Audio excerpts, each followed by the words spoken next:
Hello, मैं Shiva sir आप सभी प्रिय विद्यार्थियों का यूट्यूब चैनल यंस कंपटीशन में आप सभी प्रिय विद्यार्थियों का स्वागत करता हूं। जैसा कि हम लोग साइंस में फिजिक्स शुरू किए थे। फिजिक्स में मात्रक, गति और गति में कुछ पॉइंटों को पढ़े थे और आज की क्लास हम लोग का है कोणीय वेग, एंगुलर वेलोसिटी। ठीक है, तो एंगुलर वेलोसिटी होता क्या है उसे हम लोग समझेंगे। ठीक है, तो कोणीय वेग या एंगुलर वेलोसिटी इसको प्रदर्शित किससे किया जाता है? तो कोणीय वेग आज का हम लोग का टॉपिक है। कोणीय वेग, कौन सा वेग? कोणीय कोणीय वेग, कोणीय वेग। ठीक है, इसको इंग्लिश में एंगुलर वेलोसिटी कहते हैं, एंगुलर वेलोसिटी, एंगुलर वेलोसिटी। ठीक है, एंगुलर वेलोसिटी। एंगुलर वेलोसिटी को हम लोग W से रिप्रेजेंट करते हैं। किससे? W से। ठीक है, किससे? W से रिप्रेजेंट करते हैं। ठीक, तो एंगुलर वेलोसिटी या कोणीय वेग को हम लोग कैसे परिभाषित करेंगे? सबसे पहले इसको समझ लेते हैं। तो ये क्या होता है? ठीक है, इसमें जो कोणीय विस्थापन होता है उसकी दर को हम लोग क्या कहेंगे? कोणीय वेग कहेंगे। क्या कहेंगे? कोणीय विस्थापन। ठीक है, जो कोणीय होगा, कोणीय विस्थापन, कोणीय विस्थापन की दर को कोणीय वेग कहते हैं। ठीक है, वेग कहते हैं। ठीक है, आपको समझ में आ गया होगा कि कोणीय विस्थापन की दर को क्या कहेंगे? कोणीय वेग कहेंगे। ठीक है, कोणीय विस्थापन की दर को देखिए यहाँ पे कोणीय वेग किसे कहेंगे? Angular velocity. कोणीय विस्थापन की दर को कोणीय वेग कहेंगे, कोणीय विस्थापन की दर को कोणीय वेग कहेंगे। ठीक है, अब यहाँ पे इसका एक और परिभाषा समझ लेते हैं। वह परिभाषा क्या है? ठीक है, और ठीक है, घूर्णन कर रही वस्तु के कोणीय विस्थापन में समय के साथ परिवर्तन की दर को कोणीय वेग कहते हैं। घूर्णन कर रही वस्तु की कोणीय विस्थापन में समय के साथ परिवर्तन की दर को कोणीय वेग कहते हैं। ठीक है, तो इसकी भी परिभाषा को हम लोग लिख लेते हैं और इस क्या होता है इसको समझ ही गए होंगे आप लोग, और आप लोग को अच्छे समझ में आया होगा कि घूर्णन कर रही वस्तु के कोणीय विस्थापन में समय के साथ परिवर्तन की दर को क्या कहेंगे? कोणीय वेग कहेंगे। तो आइए चलिए इसको लिख लेते हैं। घूर्णन कर रही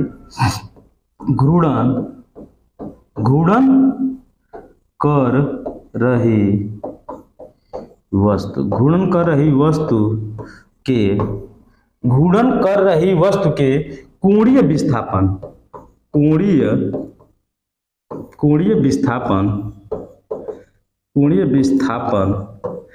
घूर्णन कर रही वस्तु के कोणीय विस्थापन में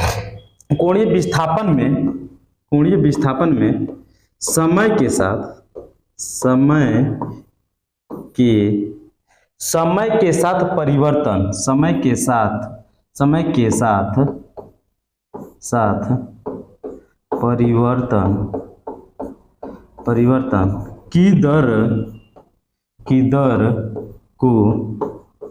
कोणीय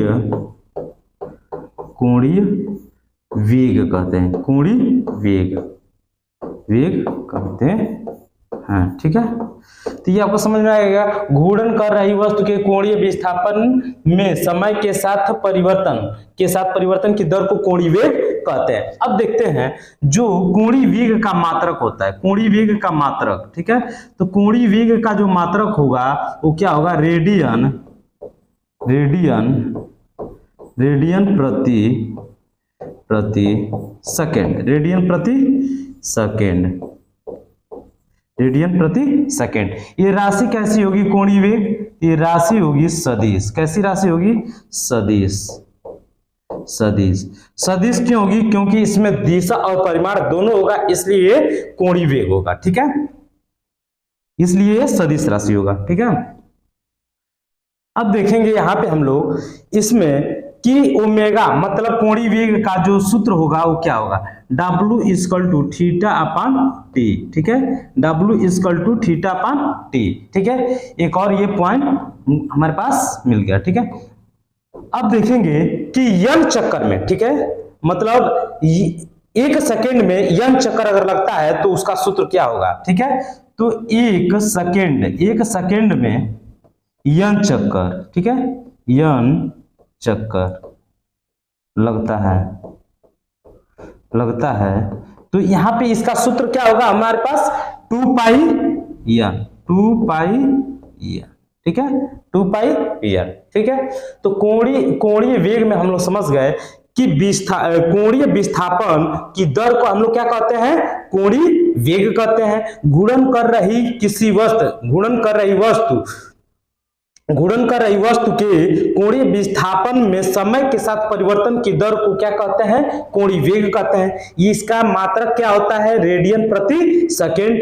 ये कौन सी राशि होती है, ये सदिश राशि होती है। इसका सूत्र क्या होता है, W equal to theta upon T होता है। अगर 1 सेकेंड में यन चक्कर लग रहा हो तो इसका सूत्र क्या होगा, 2 पाई यन, ठीक है। तो ये कोणीय वेग में हम लोग इतना समझे। अब आगे आते हैं अगले पॉइंट पे। अगला क्या है, प्रक्षेप गति। तो प्रक्षेप जो गति होती है, प्रोजेक्टाइल मोशन, उसके बारे में कुछ तथ्य देखेंगे, ठीक है। प्रक्षेप गति, अगला क्या है,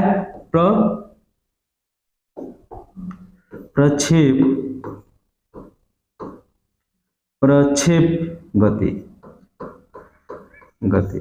गति, ठीक है। इसको बोलेंगे प्रोजेक्टाइल मोशन।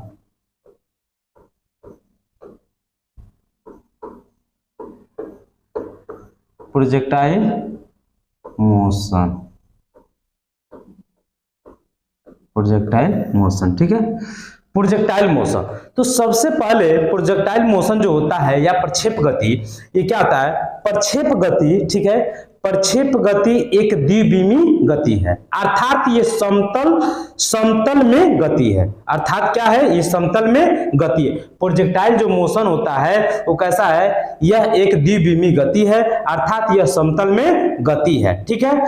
तो ये बात आपको समझ में आ गया होगा। अब आगे इससे जो रिलेटेड पॉइंट है उसको समझते हैं कि जब किसी जब किसी प्रक्षेप को, ठीक है, अधिकतम दूरी तक फेंकते हैं, अधिकतम दूरी तक प्रक्षेपित किया जाए तो कैसे होगा, ठीक है। तो जब किसी प्रक्षेप को मतलब अधिक ऊंचाई तक फेंकना हो तो क्या करेंगे हम लोग, उसे 36 से 45 डिग्री के कोण पे क्या करेंगे, प्रक्षेपित करेंगे, ठीक है। तो प्रक्षेपित करेंगे कितने डिग्री के कोण के, 45 डिग्री कोण के अनुसार, ठीक है। तो ये क्या है, सबसे पहले समझ लेंगे, ये द्विविमीय है। क्या है, द्विविमीय है, ठीक है। और इसकी गति क्या है, समतल में गति, समतल में, अर्थात क्या है, समतल में ये गति, ठीक है। इसकी एक और खास बात है कि जब मतलब प्रक्षेप को अधिकतम दूरी तक अगर फेंकने के लिए, प्रक्षेप को अधिकतम दूरी तक फेंकने के लिए हम लोग किसका प्रयोग करेंगे, मतलब क्षैतिज से, मतलब प्रक्षेप को अधिकतम दूरी तक फेंकने के लिए उसे क्षैतिज से, कि यहां से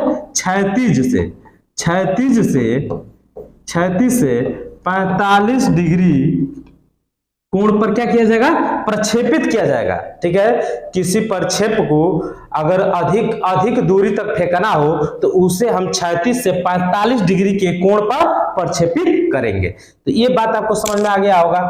आगे चलते हैं, एक और इंपॉर्टेंट फैक्ट, ठीक है, उसको समझते हैं कि प्रक्षेप पथ के उच्चतम बिंदु पर, जब प्रक्षेप बिंदु के उच्चतम बिंदु की बात होगी, प्रक्षेप पथ की उच्चतम बिंदु की, तो वेग और त्वरण के बीच 90 डिग्री का कोण बनेगा, ठीक है। वेग और, ठीक है, वेग और त्वरण के बीच 90 डिग्री का कोण बनेगा। कितने का, 90 डिग्री का कोण बनेगा, ठीक है। अगर प्रक्षेप पथ की अधिकतम मतलब प्रक्षेप पथ की उच्चतम बिंदु पर, ठीक है, उच्चतम बिंदु पर क्या हम लोग करेंगे, बिंदु पर वेग और त्वरण के बीच कितने डिग्री का कोण बनेगा? 90 डिग्री का कोण बनेगा। तो ये बात याद रखिएगा, ठीक है। अगर किसी प्रक्षेप को हमको अधिकतम ऊंचाई तक फेंकना हो तो उसे 36 से 45 डिग्री पे हम लोग करेंगे। किसी प्रक्षेप पथ की उच्चतम बिंदु के बीच कोण निकालना हो तो वेग और त्वरण के बीच कितने डिग्री का कोण बनेगा? 90 डिग्री का कोण बनेगा। तो हम लोग को एंगुलर वेलोसिटी और प्रोजेक्टाइल मोशन में जो भी तथ्य समझ में आए वो आपको समझ में आ गया होगा, जो मैं आपको बताया वो समझ में आ गया होगा। मिलते हैं अगले वीडियो में। थैंक यू, धन्यवाद।